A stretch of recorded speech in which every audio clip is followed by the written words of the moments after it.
자, 이재명 관련해서 그의 의혹과 연계되었던 사람이 또 죽었습니다. 그래서 총 지금 4명이 죽은 채로 발견됐어요. 이러다 보니까 이재명이 지금 도대체 이 뭐냐? 솔직히 말하면 이런 일들이 발생을 하고 있는 것이 이게 정상이냐?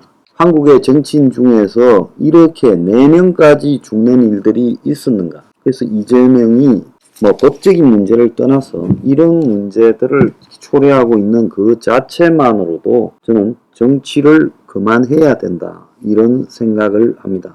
자, 수원 영통구에서요. 이 40대 참고인인데 이 참고인은 김혜경의 법인카드 유용 의혹과 관련된 참고인이었습니다. 자, 이 A라는 참고인은 이 핵심 법인카드 유용의 인물인 7급 공무원 B의 지인이라고 합니다. 자, 그래서 이재명의 부인 김혜경이가 사적으로 이제 공무원에게 심부름을 시키고 개인적으로 음식을 시켜 먹고 또 법인카드로 결제하고 그걸 또 은폐하려고 했다. 반복적이었다는 거죠. 그래서 이제 이걸 갖다가 폭로한 사람이 경기도청의 7급 공무원 B씨입니다. 이 B씨가 그런 심부름을 했지요. 근데 B씨에게 그런 지시를 한 사람은 지난해 4월에서 10월까지 김혜경의 최측근이자 경기도청 전 총무과 별정직 5급이던 이 배씨라는 사람이 지시를 했습니다. 자, 그런데 이 죽은 A씨는 이 배씨의 지인으로 최근에 이제 경기 남부경찰청의 참고인 조사를 받았다는 거예요. 자, 그래서 그냥 지인은 아니고 아마 죽은 A씨와 이 B씨 간의 관계가 매우 깊어서 참고인 조사가 됐지 그냥 좀 안다고 참고인 조사가 됐을 거라고는 보지 않습니다. 그런데 피의자도 아니고 지금 일과 관련해서 폭로를 한 사람은 B씨고 그리고 지시를 갖다가 이런 일을 하도록 한 사람은 지금 5급, 별정직 5급 배모씨고 이 죽은 A씨는 배모씨의 지인이라는 거예요. 자, 그런데 참고인으로 지금 조사를 한번 받았고 다시 조사할 필요성도 없었다고 경찰이 이야기를 하는데 참고인으로 경기 남부경찰청에 출석해서 조사 한번 받은 사람이 자살을 한다? 이거는 참으로 지금 이해가 좀 가지 않지요. 그래서 지금 이게 처음 같으면 어쩌다가 그렇게 오비락격으로 될 수 있다라고 볼 수 있지만 이재명과 연루된 의혹으로 조사를 받던 사람이 죽은 게 지금 4번째라는 거예요. 대장동 로비 특혜 등과 관련해서 2명이 지금 극단적 선택을 했죠. 유한기 전 성남도시개발공사 개발사업본부장 그리고 김문기 전 성남도시개발공사 개발사업처장. 자, 이 사람들이 다 화천대유를 도와주는 역할을 수행했다는 의혹을 받고 조사를 받거나 앞두고 있던 중에 극단적 선택을 했고 또 이재명의 변호사비 대납 의혹을 폭로했던 제보자 모텔에서 숨진 채 발견됐죠. 자, 이 사람도 지난해 11월 수원지검에서 참고인 조사를 받았고 지난 1월달에 죽은 채 발견됐어요. 그런데 이제 경찰은 부검 결과 병사라고 하고 끝냈습니다. 자, 이렇게 3명이 있었던 것도 대선 전이라 어떻게 덮었지만 시끌시끌한 일이었지 그냥 예사로운 일은 아니었다는 거예요. 그런데 지금 적어도 이 4명 중에 어제 죽은 그 사람까지 포함해서 3명은 자살로 지금 이렇게 간주되고 있는데 앞에 김문기나 유한기는 그렇다 칩시다. 압박 때문에 정신적 압박 때문에. 그런데 이 지금 김혜경 법카의 참고인 즉 김혜경을 보좌한 5급 공무원의 지인인데 그 정도에서 이게 자살을 했다라는 것은 이게 이해가 가지 않는 거예요.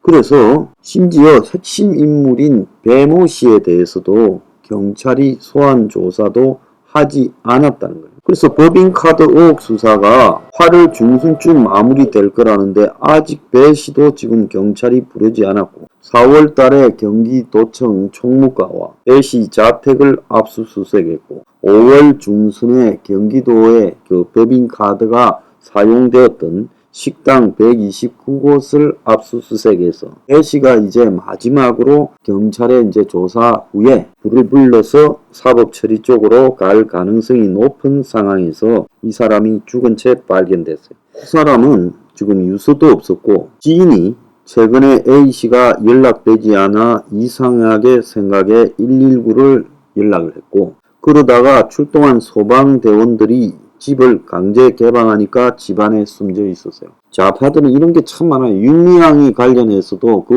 위안부 할머니들 그 쉼터와 관련해서 소장이라는 사람도 자살해서 발견됐죠.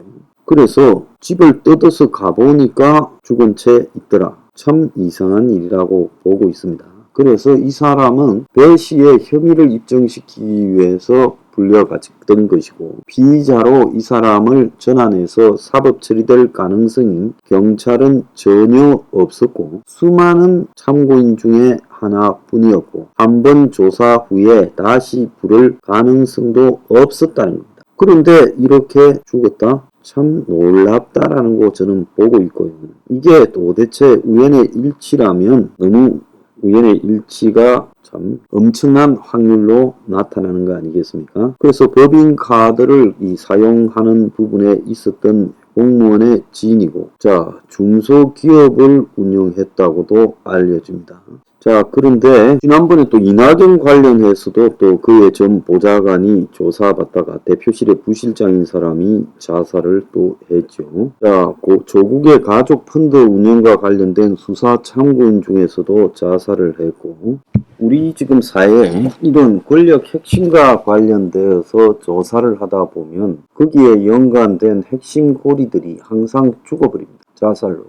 이게 도대체 정상인가? 이게 의혹이 없다고 하더라도 거기에 핵심 고리가 자살해버림으로써 모든 일이 덮어지도록 만드는 이런 풍조가요. 사회에 지금 만연해 있다는 겁니다. 그렇게 되면서 관련 의혹들은 다 또 덮여버리는 거예요. 근데 이재명과 관련해서는 의혹이 많으니까 자살자가 지금 한 명에 그치는 게 아니라 계속 나오고 있다라고 보여요.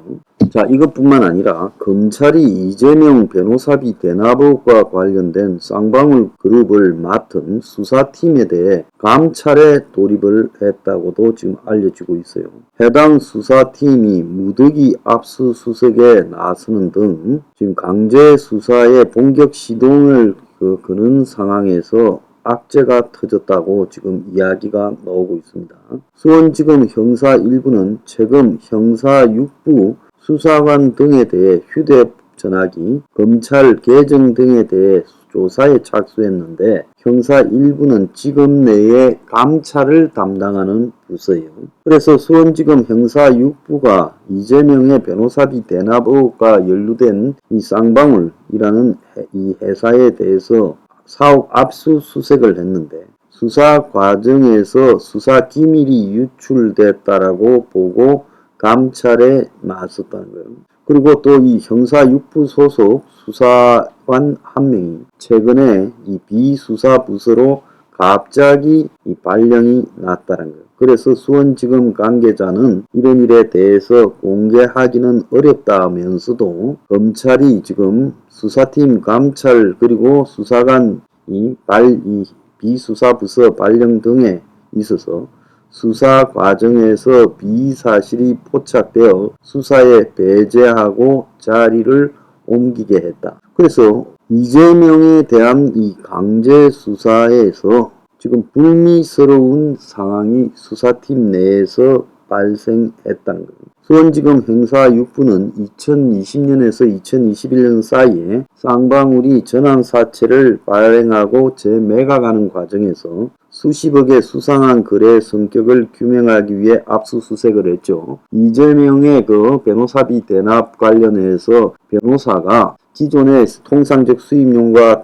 다른 수십억을 받았는데 그것이 또 이 쌍방울과 관련 있는 회사채 등에 연계되어서 이 수사가 쌍방울 그룹으로 진행이 되었고 이재명의 척건들이었던 사람들이 쌍방울과 많이 엮여 있고 또 더 나아가서 이재명의 대장동 공사와 관련해서 화천대유의 내부에 지금 업자 중에 하나가 또 보낸 돈들이 쌍방울과 거래관계가 있었다라고 내용이 나왔던 겁니다.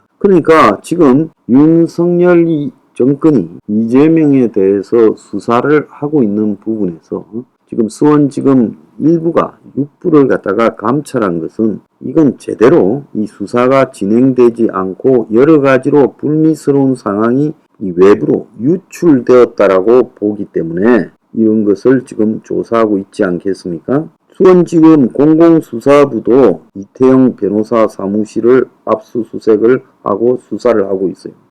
그래서 이 전체적으로 정권이 지금 이재명에 대해서 다 동원해서 수사를 하고 있지만은 이 수사 자체가 억이 가득 있는 주건 또 정보 유출 등으로 제대로 수사가 안 되고 있는 것이 지금 여러 군데서 들려오고 있습니다. 자, 이재명 솔직히 지금까지 진행된 내용만으로도요.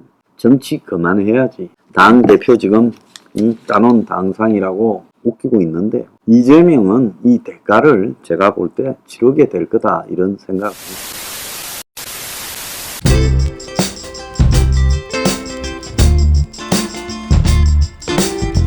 안녕히 계세요, 여러분.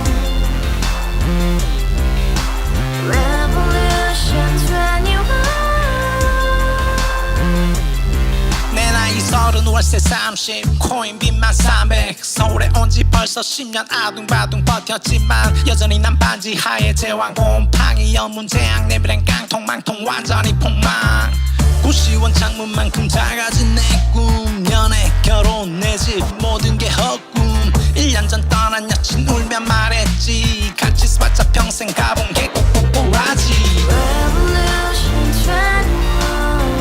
가발 후스 700 나도 소유주 가발 후스 700 나의 소유주 택시기사 우라부지 마트 캐셔 울어무니 우리 집안 다 털어봤자 후줄 그래 개선민 내미래 거기서 팍 끝난 거지 팍더 이상 노력 따윈 괴물이 스펙 찾아서 말리 비오는 날 알바 잘려 맨날 학원 날 개쳐 발려 밤비 내리는 양화대교 홀로 걷고 있을 때 현수막에 아로 새겨진 평당 700짜리 아파트 다같이 소리 질러 혁명 21 가발 후스 700 나도 소유주 가발 후스 700 나의 소유주 You and I, we live together in the house, brand new day, and your dream had just begun. Revolution 21, only hope and happiness. 너의 곁에 내가 영원히 지금까지 정치인들 입만 열면 찝찝찝 개소리 멍멍멍 쳤다 하면 뻥 잘난 부모 만나 잘난 학교 나와